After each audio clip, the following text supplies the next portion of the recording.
afternoon, good evening. This is Dove Tusman. You're on Equal Footing, and we are talking about assessing life at 50 tonight. Kind of a pre-Passover program that we've entitled Out of Egypt. Are we out of Egypt? When do we get out of Egypt? For those that are not Jewish or don't celebrate Passover, it's the story of release from the Pharaohs, Moses bringing the Israelites out to the land of milk and honey.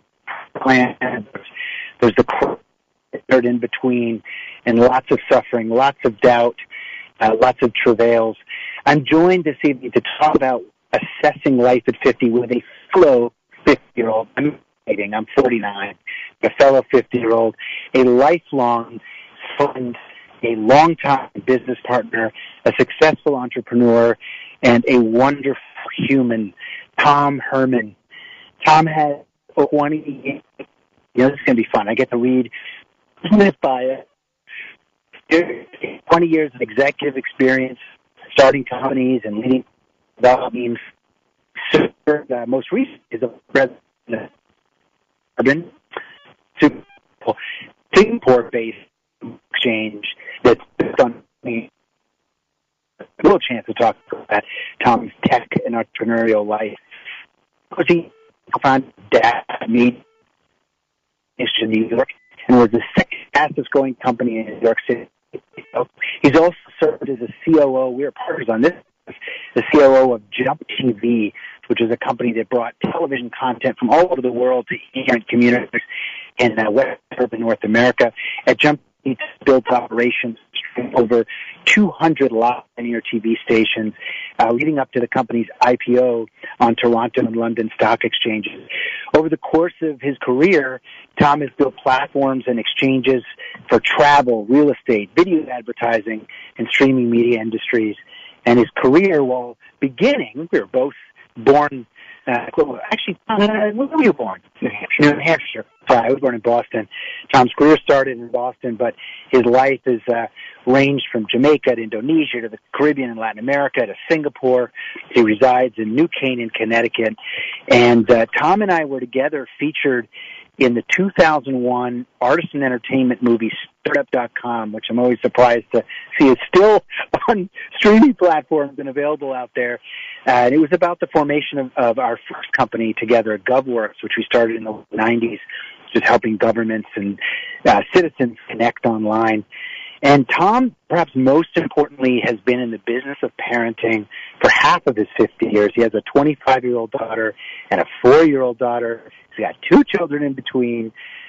He's a pilot. He's a passionate outdoorsman, whether sailing, fishing, or hiking, or rock climbing, or skiing.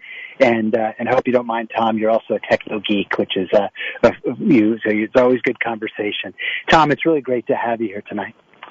Thank you, Dove. It's fun to be on the show with you and talk about the last 50 years. I have to say, in doing all the shows I've done, this perhaps is one of the ones I've been most nervous about, both because the topic of assessing life at 50 is an intense one. We can go a lot of different directions. Also, technically, we're on the road. Tom and I are doing a pre-Passover road trip together, so we're not doing this in studio, so nervous in the technical side. But most of all, I'm nervous because I'm afraid of the questions you're going to ask me, Tom. So, all right, I'm going to get us started. And first of all, let's give the call-in number and info. If you want to, whether you're 50, whether you're 20, whether you're 80, call in and talk about what it is to assess your life at a milestone moment, openly, honestly. And if it helps to not use your name on the radio, feel free to do so anonymously.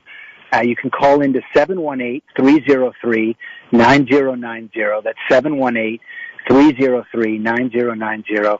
You can also text a question if you're shy about hearing your voice on air to 917-428-4062. That's 917-428-4062. Okay. So let me just start by saying, are you aware or have you realized that we've known each other for 35 years now? Yeah, it's mind-blowing. As we turn 50, it's 35 years. And what's interesting is that I think it's like with a child, when I see you, because we've known each other since we were 14, 15 years old, I still see you at that point, you know? You're 50, and but I still see you. I don't mean maturity-wise. I see you at 15 because I feel like I'm 15 too, and that's the beauty of lifelong friendship. So my first recollection of you and memory of doing something with you was playing fantasy baseball, right? Rotisserie League baseball, and you were the guy that read all the box scores in the newspaper and tallied up everybody's scores. What a shitty job. We're going to get an FCC little bleep on that one. I was a total full-on nerd. You were the cool kid. Mm-hmm. I had Coke bottle glasses until I was, I think I started wearing contacts like second part of high school. And I remember geeking out on those numbers, and I remember thinking how you were so cool, and you skied, and you had that camp in New Hampshire your family had, and you got the girls, and so I was jealous of you in high school. Okay, well, I skied for sure. I definitely spent a lot of time at the summer camp in New Hampshire, but I didn't get the girls. Oh, we could debate that out there. I'm sure we can as we hit age 50. There's a good prom story there. It's censored. I will say that, on that score, as we approach age 50, I feel like I won the lottery of girls. And I punching way above my weight, ended up marrying an incredible woman and feel so lucky. So as you look back from age 50 at some of the things that are important in life, that is really one of the obviously key things who you can spend your life with. And it took me a long time to find my wife, Laura, but I got really lucky in that regard. Yeah, let's start there. And if we were setting up kind of almost like a scorecard for our life, and that makes it sound like a competition. I'm going to use a different metaphor. We're looking back and we're assessing it like as if it were a movie or a play or something. And the script that we set out for ourselves. You've had an amazing, from my perspective, an amazing and beautiful and unexpected arc in terms of your personal and family life. Where did you think it was going to be versus where you are now? And if you don't mind sharing, what do you regret, or what are you disappointed about, or what are you surprised happened that was way above your wildest expectations? Well, in the movie Startup.com, my mom said that when I was little, I always said I wanted to be a dad. And I guess as I look back, I always thought that I wanted to be an astronaut or a medical device developer or something like that. Those are the kinds of things that I was thinking about as a kid. I didn't end up being those, but maybe it's not too late to be an astronaut. No, it's probably too late. At 50? It might be too late. 50, I might have missed that train, might have left. But I ended up being a dad 4 times. I have 4 amazing children. And, one of if you're being honest, one of the challenges is, I went through a lot of life. I was a dad early, and I went through a lot of my life in the phase of parent. Early stage, I had much more freedom because, my daughter, mom, and I were not living together. So you were a dad very early and unplanned. And so I think, I've just been at it for a while, and now with a 4-year-old at age 50, sometimes I feel tired. And I looked around when I was younger, and many of my friends had no children, and I did, and I was focused on that, and it was great, but I was sometimes a little bit jealous. And now I look around at some of my friends who have, are getting ready to be empty nesters or send their kids off to college. And sometimes I'm a little bit jealous as well. It's always easy to say the grass is greener on the other side, and you would have liked, but I feel very lucky to have 4 wonderful children and a wonderful wife. Yeah, I also feel like grass is greener looking at your life because I have one child. I have a 9-year-old daughter, also in a non-traditional structure. You have 3. Your most 3 recent children, a very kind of traditional family structure. And I just earlier today picked you up at your very beautiful suburban home in New Canaan and a very kind of literally white picket fences around, and I look at that and think, what happened to my life? You know, we were talking earlier on our trip about the fact that I'm would like to have more kids, and I also that creates great anxiety and fear too to do that this late. Do you mind sharing, before we move on to like the kind of business stuff, on the family side, a little bit of let's say the not seeing exactly eye to eye in terms of how you were going to build out the family, and how that process was for you? I'm not sure I exactly understand the question, but I will say I ended up living in a very expensive town that, forces you to feel like you're on the, you're in the rat race all the time, running on the hamster wheel, trying to make enough money to pay for this and that. And, I think growing up in a very, very small town of 200 people in rural New Hampshire, I think I could have imagined myself living in a rural area where costs were low and life was, in some ways gloriously simpler. Well, what I was getting at, and I didn't again, if I'm treading on too thin ice, just send me in a different direction. We know each other well enough that you could obviously do that. But, your last child was a debate, right, in the family. And I think that's pretty common, and it's not too many people open up about it as much. But, as you look at, I guess what I'm asking is, as you sit at 50 and you assess your decisions to have additional children that you might not have otherwise done, how does that feel? Well, I would say that the main reason that I decided to have a fourth child was because my wife was very eager. She had enough love left in her heart, and at least she had enough love left in her heart, and it seems at this point she had enough energy left as well to take care of a small child. And you don't want to go through life with regrets, and you don't want to look back and say, what if?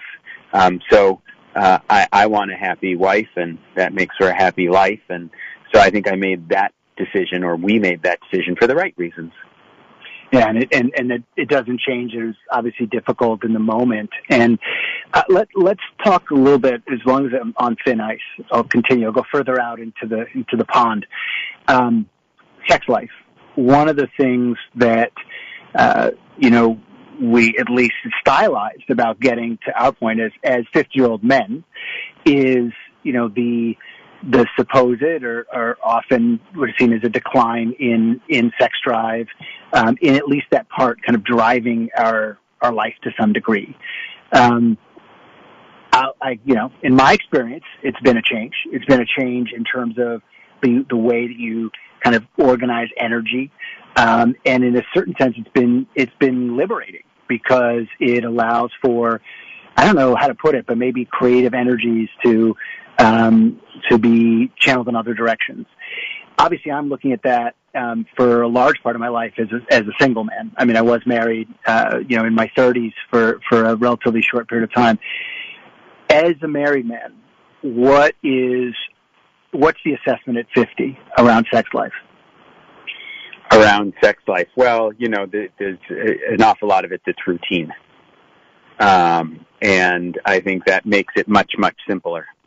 But, I think there's more important things that you can give your wife at age 50, like doing the dishes every night, that may be appreciated more. For me at age 50, certainly my interest in sex and my physical ability to participate in it is not the same as when I was 20, by any stretch. My interest in it also, there's just other things to do. I'm open to waking up at 4 a.m. To take a business meeting with the other side of the world, and go to bed at 8 or 9 o'clock to be ready for that, because that's where my interest lies right now, for the most part. But I will say, since we're here on and hopefully my wife doesn't listen to the show, our sex life is active and vibrant, and certainly almost as much sex as I could wish for. Almost. Amen. Good for you. Almost. We're going to take a break from this episode around talking about the concept of assessing life at 50 and move on to... Oh, no, we're not going to move on. We're just I was hoping we were going to move on. Okay. Well, we're going to take a break, and then we'll be back in a moment on Equal Footing with my guest, Tom Herman, who has been a lifelong friend, oftentimes almost as long time business partner. And here we are pre-Passover talking about whether we are getting out of Egypt.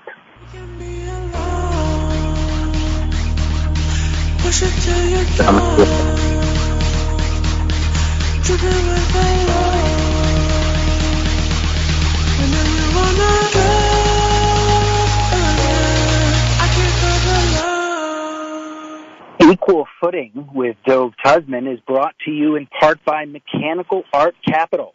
Mechanical Art Capital offers financing to watch collectors and watch dealers from anywhere on the planet. Unlock the cash value of your watch collection or inventory through Mechanical Art Capital's guaranteed buyback contracts. They're very easy. You can get your money almost overnight, 1 or 2 business days max. For more information, call 833-209-0972. That's 833-209-0972. Operators are standing by. You can also apply online at mechanicalartcapital.com.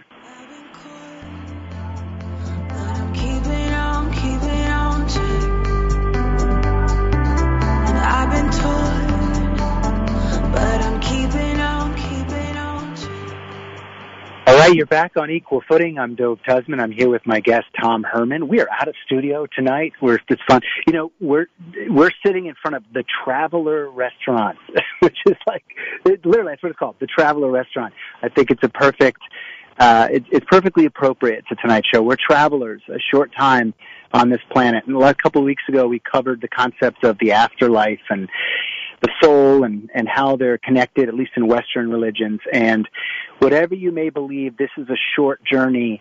Either it's a short journey and there is no continuation of it, ashes to ashes, dust to dust, or it's a journey that then one leg of a longer journey. But I'll tell you something, Tom, at 50 or at 49, you're much older than I am. It feels like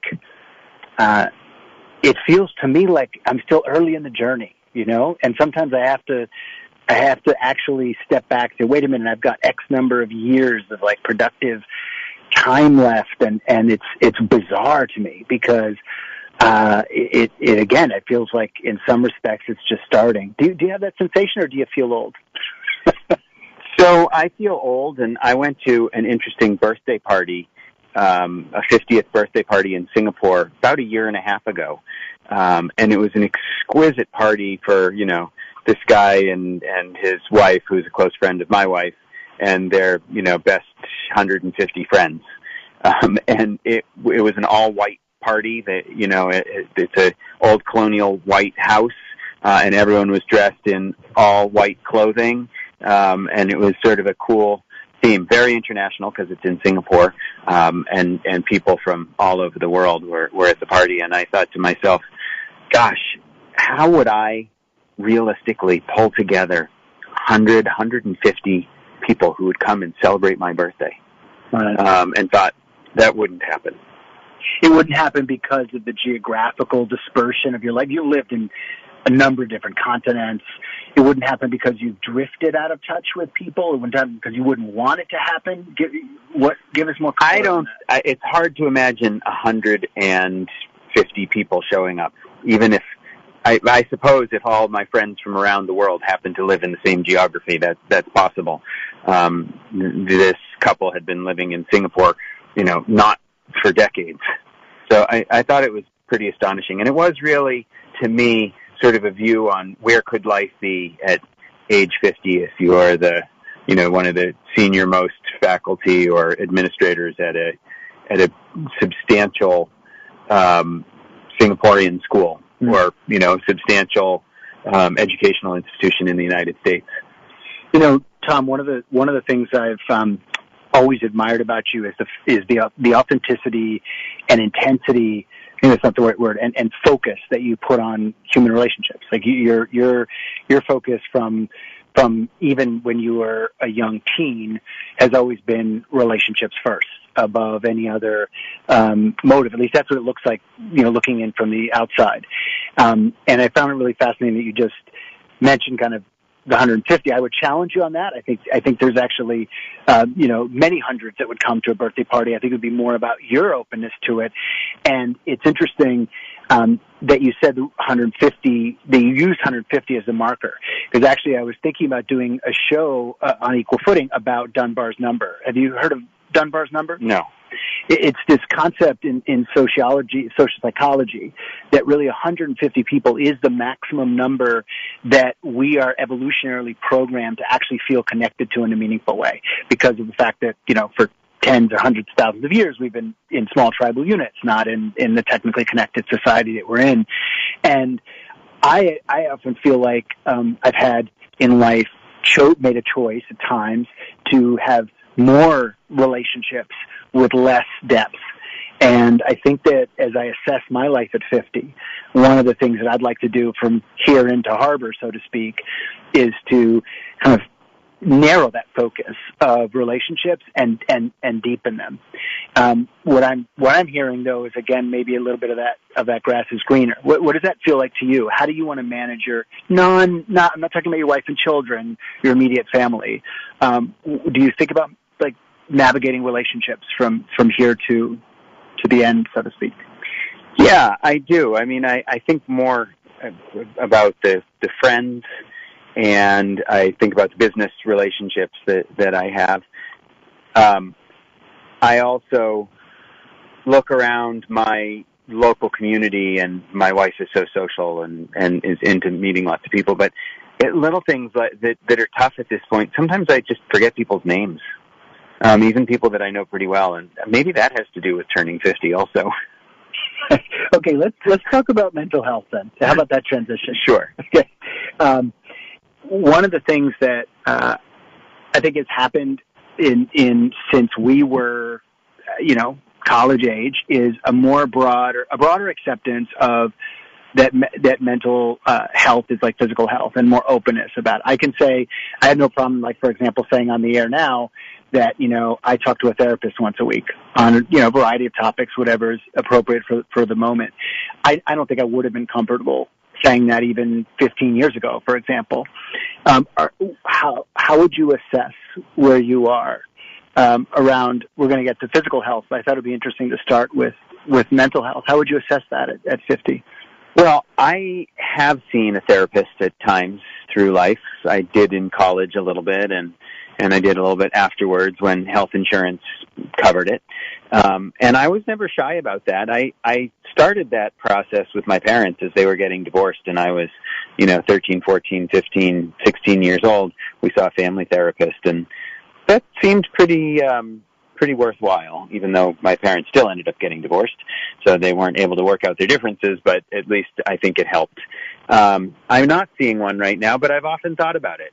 And, if you go to see a therapist, how do you address things like, sense of self-worth and happiness, and how linked it is for many men, and maybe to some degree for women as well, but to, the ability to hold down a job and cover the cost of the family, where our family situation is such that both my wife and I need to work. And we're surrounded by a lot of families where only one parent works. I would love to be able to provide that kind of a life for my family and for my wife. But I think, addressing from a mental health perspective, how I feel about not doing that is something that's worth discussing. And I haven't seen a therapist for a while. I would like to. It seems like it would be healthy.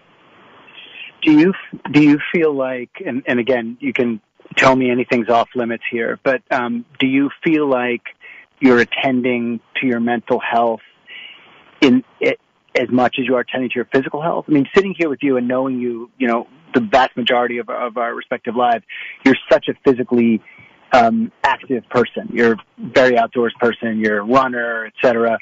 And I find, to not make it, personally about you or make you uncomfortable, for me, I found a pivot in recent years of the need to really balance more. I've also always worked out. I've always been attentive to physical fitness and really greater awareness as I get older of that importance. Or do you feel like that's always been, there's no difference really at 50 versus 30 as far as balancing mental and physical health? I think there is a difference, and I think one of the things is that my role and responsibility in life right now has much more to do with managing a family. Making sure that my son is playing guitar or making it to his lacrosse games, or doing dishes or taking care of repairs around the house. That is where I spend most of my time. And there's not a lot of time for personal mental health. On the other hand, if I don't take the time for physical health, then everything runs off the rails. And so I do that. I have to go running. Right. It seems like if I skimp on the mental health stuff, I can talk about, getting to it in a few years when there's no more tushy wiping to be done, literally. And, we're getting there. My kids make their beds now, and they almost completely wipe themselves, and they're getting pretty good at dressing themselves. And those kinds of tasks take a lot of time. I can't believe I'm thinking about signing up for more of that soon. Well, yeah. So, we skipped out on the whole, sex at age 50 for someone who's not married. And so we could certainly circle back on that. And how does that fit into having another child that you're... Well, before we get back to that, we're going to take a break in a minute. I want to share a question, kind of a comment that has come in from a listener, and I think it's fair. It's always good to get criticism. And this listener is saying, yeah, you guys may both be superstars, but bring it down to the human side. 150 people parties. Most people don't have 15 people that would come to their parties. Thank you. I didn't even have a party. That's the whole point. It was COVID. My party included my 50th birthday party. The attendees were my wife and 3 of my 4 children. To be fair, during the pandemic, but let me bring that down. Let's get before the break, though, address that listener at a very humble and real level, because I want to talk about difficult mistakes as well, because I find myself now really thinking about a whole catalog of mistakes in life. So as you know, but I need to be clear. I don't believe that I would ever have a birthday party with 150 people. It's not that I'm some superstar or have misset expectations. I did happen to attend a party like that. Right. We all find ourselves occasionally in unique places with this wild collection of people, but that isn't me. I couldn't pull that off. So we're gonna take another break, and then when we come back, we're gonna, and I'll meet you in the middle, Tom. I'm not just gonna put it on you. We'll talk about kind of the regrets and mistakes, because although it's popular to say, live life with no regrets, it's also, a life not analyzed as well, at least to think about the ways that we would, change gears in the future. Participate in our discussion on assessing life at 50, and you don't have to be coming up on 50 or looking back at 50, whatever milestone you're at. The accounting, in Judaism, there's a concept of constant accounting. And right here before Passover, our subtitle for the show is Out of Egypt. We felt like it's a good time to do a little bit of an accounting. Have we left bondage? Have we left our darkness? Have we learned from our mistakes? Are we leaving Egypt? We'll be back on Equal Footing in a minute. When I was young, it seemed that life was so wonderful. A miracle. Oh, it was beautiful, magical. And all the birds in the trees, will they be singing so happily? Equal Footing with Dove Tusman is sponsored by MDCS Dermatology, your experts in skincare. With 2 Manhattan locations and 4 offices in Long Island, including Plainview and Commack, the dermatologists and skincare surgeons at MDCS are proud to be affiliated with the Albert Einstein College of Medicine and New York Presbyterian Hospital. So schedule your next skin exam in one of MDCS's convenient New York area locations. To make an appointment, go to www.mdcs.live or call 212-661-DERM. That's 212-661-3376. You can even schedule a virtual video visit with MDCS's board-certified dermatologists from the comfort and safety of your own home. So go to www.mdcs.live or call 212-661-3376. And don't forget to mention Equal Footing for 15% off all cosmetic procedures. I've been caught, but I'm keeping on track. And I've been taught. You're back on Equal Footing. I'm Dove Tusman. I'm here with my guest, Tom Herman, serial entrepreneur, father of four. We're both either have come upon or are coming up on 50, and we're talking about assessing life at this milestone. Before we went to the break, Tom, we were talking about cataloging regrets and mistakes. Sure. Sure that's what we were talking about? Yeah, I'm pretty sure. I think there was something else that you had in mind, but I was admitting to doing that a lot lately. It's been, increasing, I think, over time, and not as a matter of self-flagellation, but really trying to assess where I go from here and not repeating the same mistakes again. Are you doing the same thing? And if you are, what are those biggest mistakes and regrets? So I think I've been doing that for a while. And, I look at sort of life inflection points. And one of the things that, I regret, one of the biggest inflection points for me was where I chose to go to university. I went to Bates College. I ended up choosing between Bates College and UC Santa Cruz. And I feel like had I gone I forgot that was the alternative. Yeah. And Bates was, I went there for the wrong reasons. I went there because I wanted to be on the Div 1 ski team. And I think if I had gone to UC Santa Cruz, they would have had a better computer science program. I would have graduated right into the inflation of the dot-com bubble. And I just think it would have been, my life would have been really different if I had.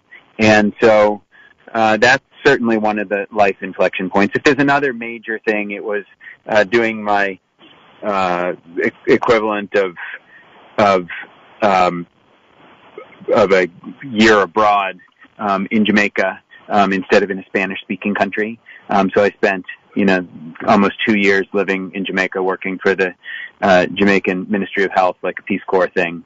And I didn't learn Spanish at that point. I already spoke French. I didn't learn Spanish, and I realized speaking Spanish would have made fluently and at such a young age through a 2-year immersion program at age 23 would have made such a difference in my life. So those are two inflection points. I don't know that they represent mistakes that I made. But crossroads. Yeah, they're crossroads. The second one you mentioned about being in Jamaica reminds me, you and I were on the phone earlier today with a mutual friend that we were in business with almost 2 decades ago, strange to say. And he shared this Islamic saying, actually, and I don't know if I'm going to get it exactly right, but it was something along the lines of, don't hate something too much because there could be good in it, and don't love something too much because there could be bad in it. And the concept of things happen for a reason, I guess, would be a hackneyed way to say that. And out of that trip to Jamaica, instead of perhaps to a Latin American country, came your beautiful daughter Tia. So this is for sure true. Yeah. This is for sure true. And I would say I don't mean to create a direct analogy, because Tia is far more beautiful than anything and wonderful than anything that would have come out of this in my life, but out of my most when I catalog those not only mistakes but really difficult patches and think about how they've affected my life, those crossroads.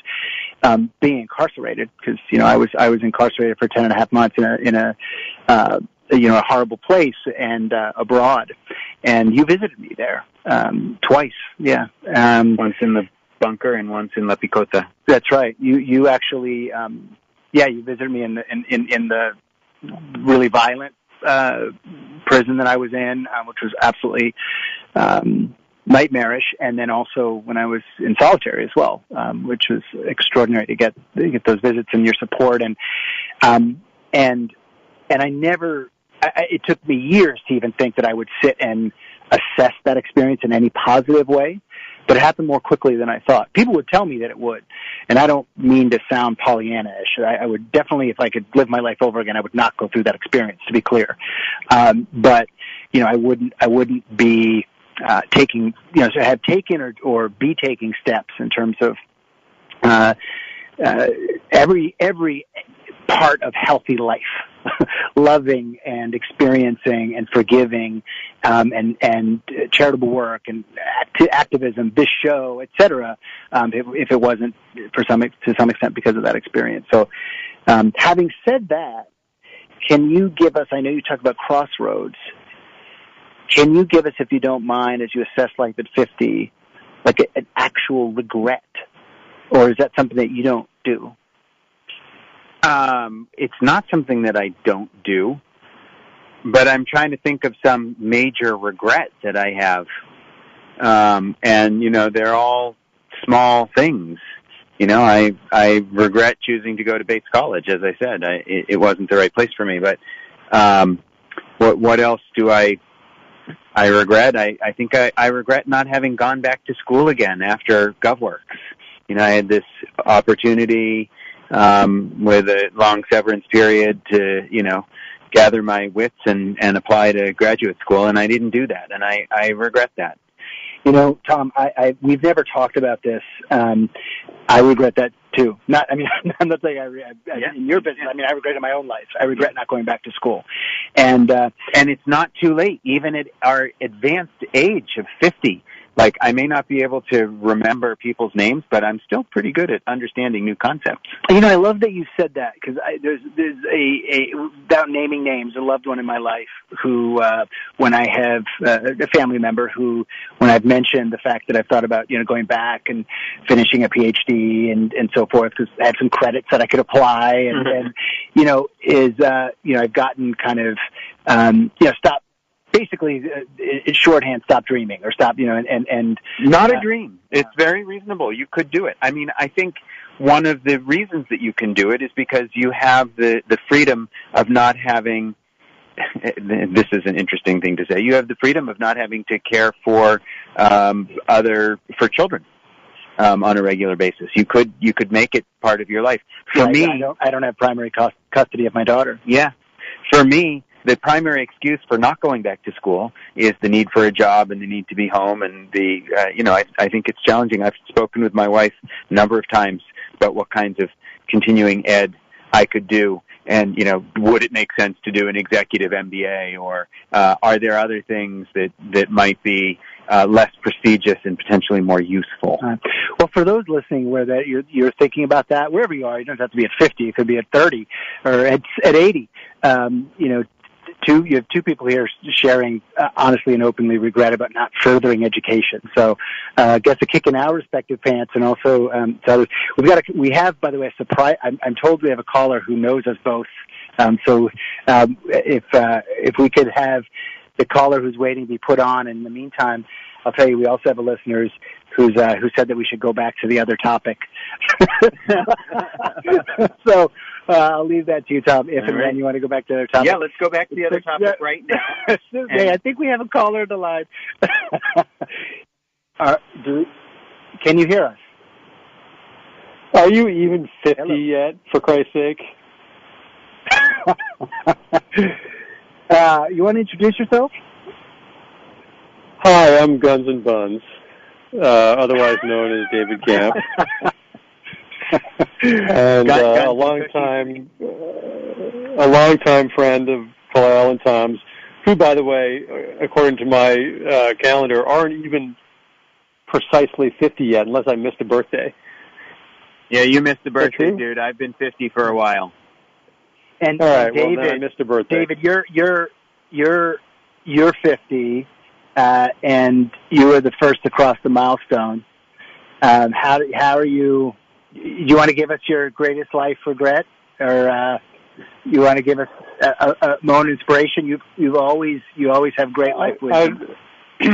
Well, I'd rather start with inspiration than regret, and I'll share an exercise that I've done at various milestone birthdays, which I would highly recommend to anyone, whether you're a sports type with access to a football field or not. I remember at 40, I happened to be visiting family and home, and went to my old high school and had been running around the track and stopped at the end of my run to stretch at the goal line. And it was my 40th birthday, and I was, a little overly introspective and decided to start walking my age across the well-marked field. And so I walked to the 10-yard line and thought about life at 10. And I walked to the 20 and thought about life in my 20s and so on and so forth until I got to the 40-yard line. And at that point in my life, I was, well in advance of 50, thinking about middle age and destiny and all of that. And I was, pretty down about it, frankly, and, thoughts of mortality. David, I think the interesting thing is when you start laying your life out spatially according to marks on a field, it gives you some perspective. And I look back, from the 40-yard line to the goal line that I started from, and it, didn't look like that great of a distance. But the interesting thing is when I looked downfield, I had, 60 more yards of running room of life. That, assuming, I lived to a ripe old age of 100, which is a whole other topic. But it was an interesting exercise, and I did it again at 50.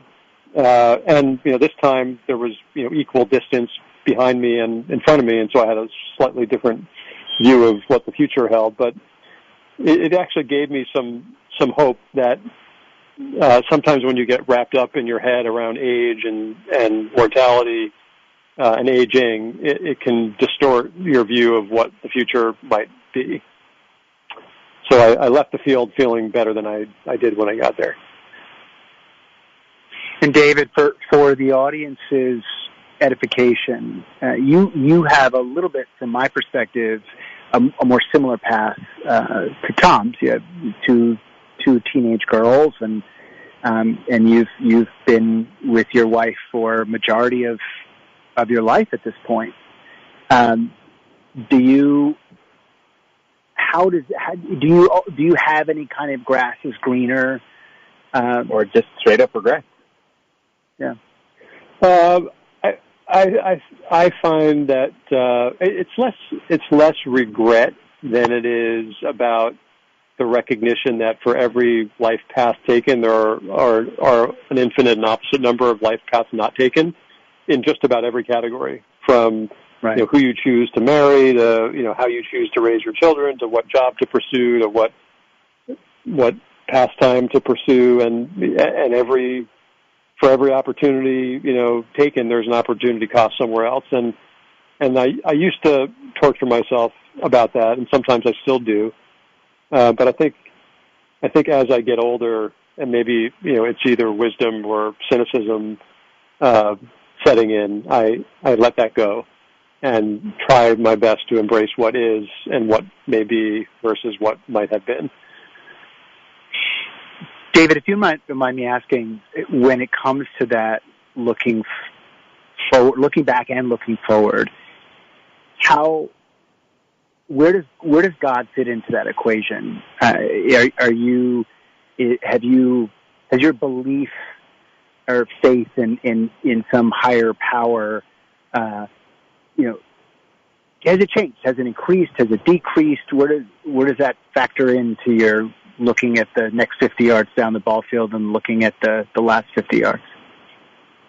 Yeah, well, I think you know my attitude and philosophy about religion, and I've been a fairly devout atheist for a long time, and I don't see that changing. It hasn't changed at all as I've grown older. If anything, my conviction has become stronger. I am a naturalist, and so the abiding force is the natural world to me, and anything that can happen within it, which, as we've seen, can be just about anything. And I don't pretend to know every force in the universe, but I don't walk around thinking about some higher being in the traditional religious sense of the word. And for me, it doesn't feel like I'm, and this is of course a charged comment for those that do believe. I just don't seem to have the capacity to suspend disbelief and take that leap. And so for some, many would say, well, I'm missing something and I don't know what I'm missing. But because I don't know what I'm missing, I don't miss it. If you know what I mean. David, would you be okay staying with us while we take our last ad break here? Absolutely. Because we were going to ask you about your sex life and other stuff after the break. Just giving David a hard time. We have a couple of questions we're going to get to in text after the break, and we will be right back on Equal Footing.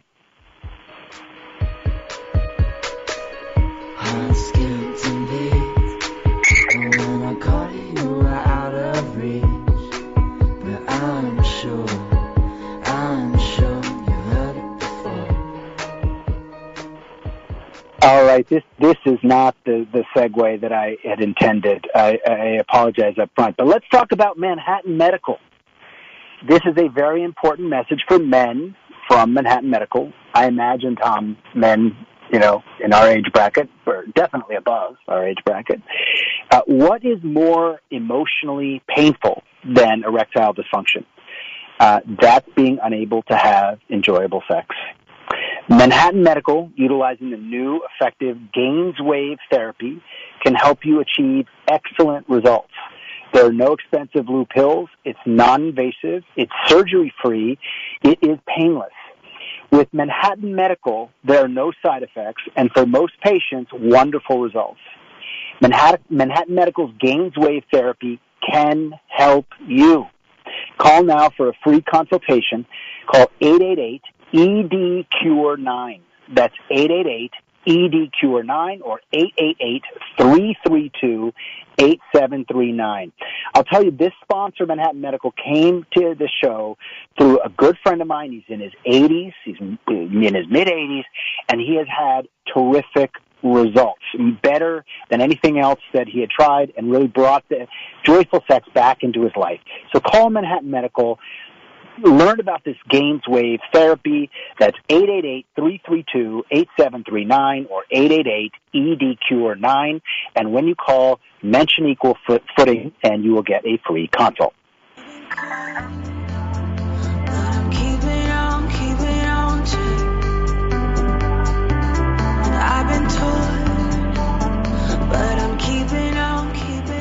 All right, you're back on Equal Footing. I'm Dove Tusman. I'm here with my guest, Tom Herman, successful entrepreneur, lifelong friend, most of that life, business partners in one way or another across lots of different businesses. We're talking about assessing life at 50. We're trying to be open, trying to be honest. David, are you still with us? That sounds like maybe. We got some out. You are, okay. No, I'm still here. I want to apologize to those. Okay, great. We've got you. I wanted to apologize to those listeners that have tried calling in and have not gotten through. We've had a bit of a technical issue. We're doing this show at a studio for the first time in a long time.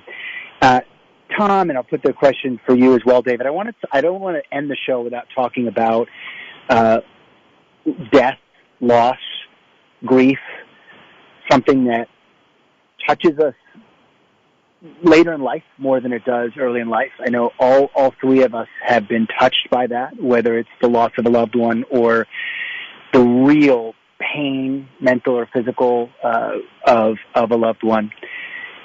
Tom, do you want to address that? How do you assess that part of your life? And to what extent has it been? Does it live with you? I guess at 50. What's the importance of grief and loss? Well, for me, the major loss, of course, was my mom, and that was a while ago now. So I felt sad and feel sad as I go through some of the major life milestones around children and kids graduating from high school or college or graduate school, and my mom not being there, and education was such a key part. So for me, that has been the challenge. I've been lucky. Otherwise, my dad's still healthy, and my kids, thank God, are also healthy. And I haven't had to deal with that beyond the loss of my mom. David, how about you? I know I don't want to get too personal or go into something you don't want to talk about, but if you could address that question as well, whether it's the actual loss of a loved one or the confusing and deep pain of a loved one that you've been a companion to. Sure. I would think about my father, who died a few years ago, and that's a topic of both loss and, to some degree, regret in terms of the opportunities not seized. Remember that Cat Stevens song, and I think about my dad a lot. Probably more so now that he's gone than when he was alive, and I took him for granted in my middle life, and that's a regret I have for sure. Yeah, in terms of and we'll get together then, Dad. We'll have a good that's time right. then. Yeah, and now, ironically, sometimes I try to play that song to my kids so that they don't become me, and of course they don't want to listen to it. So, I think with regret comes opportunity for insight and to pass on, one's mistakes to one's children as well. Guys, I wanted to just address this. We have a listener's question here about 50s versus the 40s, and how the transition. This listener asserts that there's a transition that takes place in your 50s, and they're less tense years because you know that whatever you could achieve either has happened or will not happen anymore. Whereas in your 40s, it's still kind of up in the air. And Anything's possible in your 40s. Do you agree with that, Tom? I totally agree with that, especially from a professional perspective, but like even more so from a family perspective, and I would think to an even larger degree for women, because from a family perspective, you're going to have your children by the time you're 50, and that's sort of it. And I think most men feel that way as well. But that brings us back to some of the conversations we've had about you and dating and what it's like to be in your 50s and date someone who's in her late 30s and has a very focused agenda. At that age, women in their late 30s are, notoriously interested in having children. And I think I am too, and I think that it's fascinating to me to be around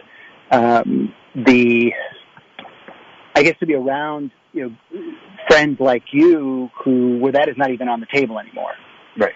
And to think how much it's on the table for me and how much I feel that biological clock, and how dominating that kind of thinking is. And of course balanced against, it's the appropriate time, the circumstance, and so forth. So, well, I had a vasectomy. very, very shortly after after having your last child. Yeah. Yeah. Well, David, there's always are the 40s your kind of last chance, so to speak, and then at 50, does it feel kind of things are occupied and? No, I hope not. But there are definitely there's some biological reality to aging. Certainly, between men and women, there are a lot of differences. But you think about life in those 10-yard increments, and when you're 10, 20, you're learning and exploring the world. When you're in your 20s, you're indomitable, and the world is unfurled at your feet. When you're in 30s, you're in harvesting mode. Maybe you're early family life, and you're mid swing in your professional life. There's still some uncertainty, and you're just wrapped up in the present.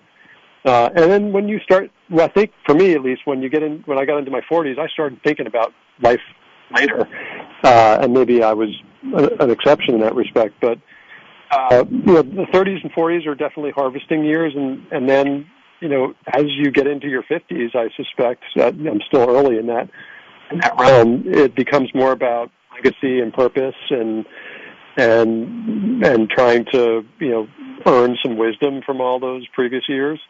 doesn't mean that, life is done and what is what's going to be. I just think, the tangibility of things takes different form. I'm gonna take the liberty of addressing this next listener's comment. The comment is, how about those of us who have had a second lease on life, i.e. a near-death experience? Time is not running out. Every day is a bonus or gift, extra time. Every day is the first day of the rest of your life.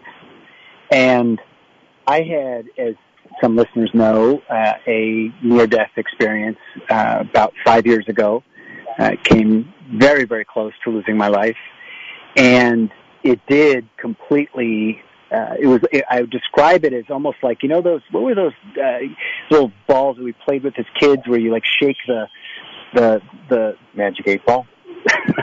I don't think that's what it was. You got it when you were a tourist somewhere and you shook it and then all the snow, maybe that's what it was, but it was like, it shook up everything. Everything kind of it was like everything was back up in the air. Everything was back in a good way afterwards once I went through the PTSD of that experience. In a sense, everything was possible, in at least an emotional and psychological light. So to that listener who wrote that, I feel you, I agree, and the challenge for me has been to live each moment in that awareness, in the awareness that I had as soon as I really set upon a path of healing and recovery, and not forget it, not become complacent. How about you, Tom? So I would address that, but I have not had a near-death experience, except maybe falling off cliffs and doing stuff like that, rock climbing. But I would say one of the things that I agree with that listener about is here I am at age 50, thinking about launching a new business and feeling like I have plenty of time left before I turn 65 to make it successful. And it's a business that I'm as excited about as any business I've launched. And I've started a lot of different companies, and I find myself extremely animated when I'm talking about carbon emissions and addressing climate change and protecting wildlife through forestry projects. I get super excited, and so I think life is hardly over. And yet there is an arc to life in so far as, a lot of the most exciting professional stuff and family stuff happens in one's 30s and 40s. And kudos to you, Tom, and to you, David, for being entrepreneurs and actively being part of creating new businesses, not only into your 40s, but I foresee your 50s and 60s as well. I do think that we're blessed in that I think it was harder before. Lots of things have made it easier for us to be entrepreneurs later in life. Yeah. With just in terms of technology and social acceptance, and the pace of innovation in lots of different sectors that sometimes you don't get exposed to till later. David, we'll leave you with the last word here. Do you have any words of wisdom? Are we out of Egypt? Assessing life at 50. Anything you want to leave listeners? It's so great that you called in. It's really nice to have you on the show.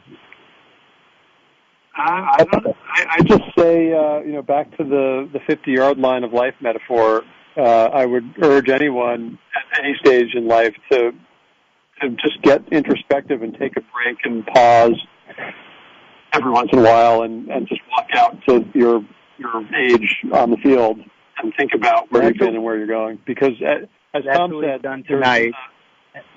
There's no shortage of optimism and opportunity, no matter how old you are, and how fortunate or unfortunate your life has been. Tom, thank you for being on Equal Footing tonight. David, thank you for calling in. What a pleasure. Thank you. Happy Passover to those who are celebrating. We'll be on next week pre-Easter, and we'll see you next week. Usual way, but there were planes to catch and bills to pay. He learned to walk while I was away, and he was talking for I knew it, and as he grew, he'd say, I'm gonna be like you, Dad, I'm gonna be like you. And the cat's in the cradle and the silver spoon, little boy blue and